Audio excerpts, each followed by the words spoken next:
Assalamualaikum warahmatullahi wabarakatuh. Berjumpa lagi dalam pembelajaran bahasa Indonesia. Materi hari ini masih membahas tentang teks laporan percobaan atau observasi. Adapun tujuan pembelajaran kita hari ini adalah siswa mampu mengidentifikasi ciri kebahasaan teks laporan yang dibaca atau didengar.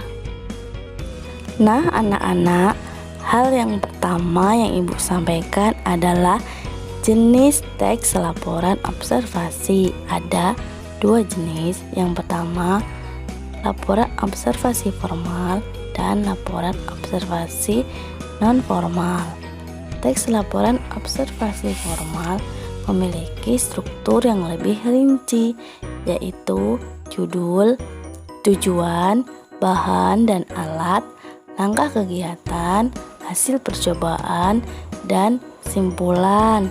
Pada umumnya, teks ini digunakan pada acara resmi seperti laporan berita atau hasil eksperimen. Contohnya, teknik pembuatan selem aman tanpa boraks. Yang kedua, ada teks laporan observasi non-formal. Teks ini memiliki struktur yang lebih sederhana. Contohnya, teks tentang hewan, tentang tumbuh-tumbuhan. Struktur yang lebih sederhana ini mencakup pernyataan umum dan uraian.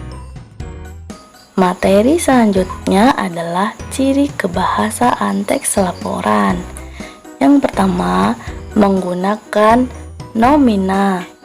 Nomina adalah kelompok kata yang menyatakan nama dari seseorang, tempat, atau semua benda yang dibendakan.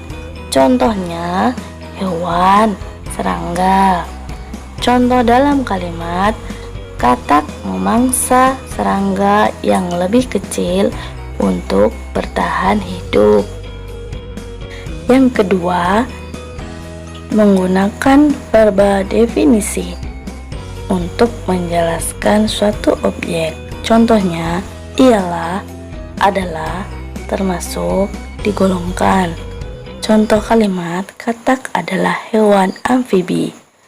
Ciri yang ketiga, menggunakan verba aktif untuk menjelaskan perilaku.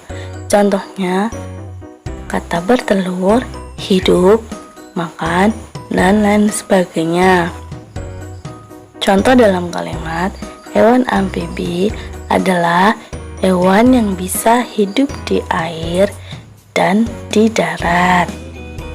Kemudian, ciri yang keempat adalah menggunakan kata penghubung atau konjungsi.